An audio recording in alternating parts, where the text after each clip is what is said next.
तो hello, good morning everybody, my name is Shubham Jagdish and welcome back to the channel. So ये video आज एक दिन पहले अकाउंटेंसी के पेपर के पहले इसलिए बना रहा हूं क्योंकि ये वीडियो तुम्हें एक्चुअल में इस समय जरूरत है। और ये वीडियो सुबह इसलिए आ रहा है क्योंकि आज आपको पूरे दिन क्या करना है इसके बारे में हम लोग डिस्कस करने जा रहे हैं। तो हमारा टॉपिक यही है, how to revise accountancy one day before examination. तो बॉस आपको कैसे कैसे पढ़ना है, कैसे कैसे आखिरी दिन पे रिवाइज करना है। अब बहुत सारे बच्चे होंगे जो ना फिर से क्वेश्चंस को देखने लगेंगे, DK. Goyal, T.S.. Grewal, illustration देखने लगेंगे उनके। ये सब नहीं करो।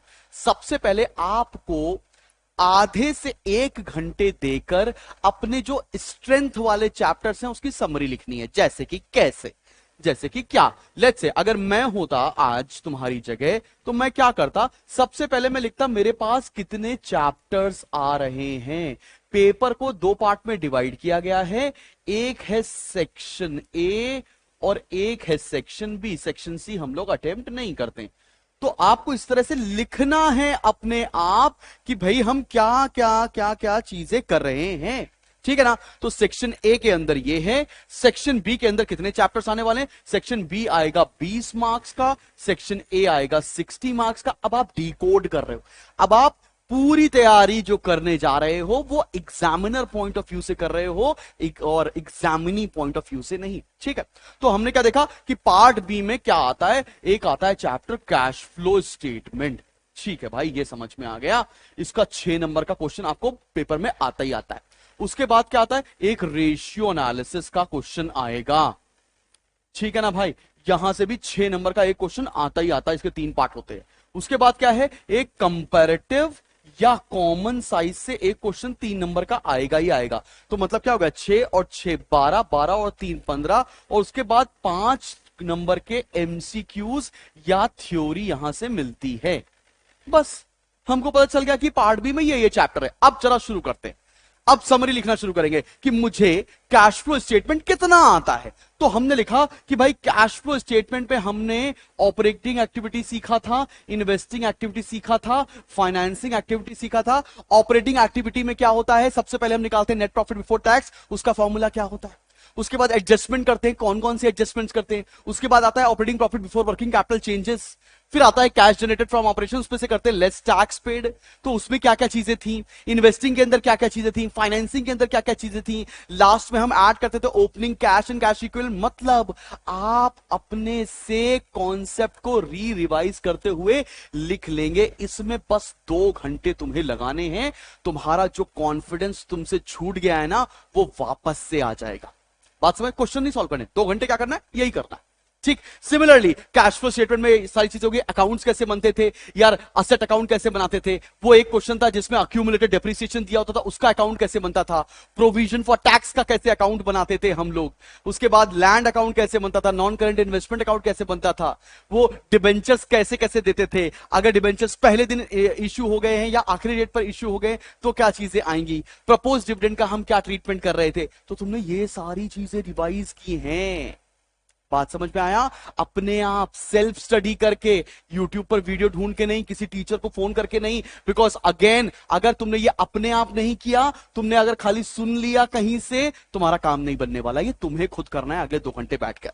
फिर तुम्हें समझ में आ जाएगा कि तुम्हारा एरिया ऑफ स्ट्रेंथ क्या है, तुम्हारा एरिया ऑफ वीकनेस क्या है। यही सेम चीज तुमको रेशियो एनालिसिस के साथ करनी है कि 17 फॉर्मूले थे, कौन कौन से फॉर्मूले थे, सारी सारी सारी सारी सारी चीजें आपने लिख ली, समरी बनाई है आपने अपने आप। हर एक चैप्टर की समरी बनाइए। सिमिलरली जब हम सेक्शन ए के ऊपर आते हैं तो हमें सबसे पहले आपको लगता है कि यार फंडामेंटल का एक क्वेश्चन आता है पूरे 10 नंबर का। उसके बाद एक चैप्टर है शेयर्स, शेयर से आता है पूरे 10 नंबर का। फिर एक एडमिशन का क्वेश्चन मिलता है 6 नंबर का। फिर मिलता है रिटायरमेंट और का क्वेश्चन और डेथ का क्वेश्चन 6 नंबर का। इस तरह से चीजें चलती चली जाती है। अब 6 नंबर का मतलब यहां पर क्या है, 3 नंबर का एक पार्ट आता है, 3 नंबर का कोई अलग पार्ट आता है। तो आपको कितनी सारी चीजें मिल रही हैं, आपने हर एक चैप्टर को एनालाइज करना है। हर एक चैप्टर के कॉन्सेप्ट को किताब बंद करने के बाद रिवाइज करना है। तब तुम्हें पता चलेगा 2 घंटे में तुम्हारे कितने कॉन्सेप्ट मिसिंग है, कितने कॉन्सेप्ट आते हैं, कितने मिसिंग है। आते हैं बहुत बढ़िया, मिसिंग है अगले 2 घंटे में उसको कवर कर लेने।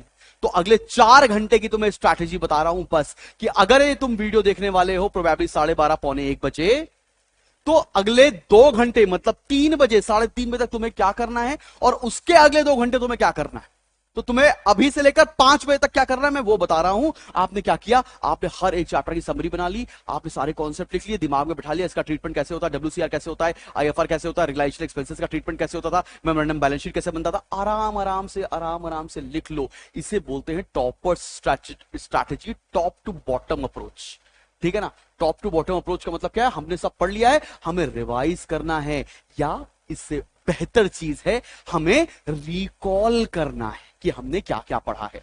5 बजे तक आपने प्रॉब्लम जितनी आई लिख लिया, जो भूल गए उसको पढ़ लिया। 5 बजे तक ये कर लिया। अपनी नॉर्मल सी किताब से पढ़ना, टीके गोयल किताब है, टीएस ग्रेवाल किताब है, या जो किताब फॉलो करते हो, जो कॉन्सेप्ट भूल गए उससे रिवाइज कर लो। लगे तो किसी मेरे यूट्यूब वीडियो से भी हेल्प ले सकते हो, या किसी और टीचर के यूट्यूब वीडियो से भी तुम हेल्प ले सकते हो, तुम्हारा काम बन जाएगा।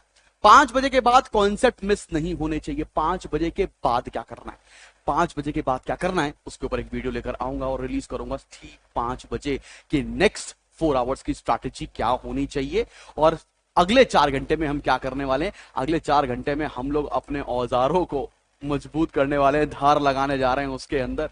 ठीक है ना, जो बंदूक है उसको साफ वाफ करने जा रहे हैं, तो उसके बारे में मैं आपको बताऊंगा 5 बजे।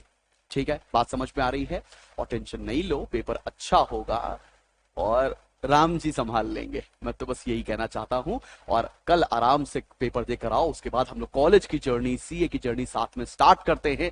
और आपको आपके डेजिग्नेटेड प्लेस तक छोड़ के आने का एक वादा लिया है और वो पूरा निभाएगा Shubham Jagdish. Stay tuned to the channel, मिलते हैं बहुत जल्द एक नेक्स्ट वीडियो के साथ। Till then keep smiling and keep learning.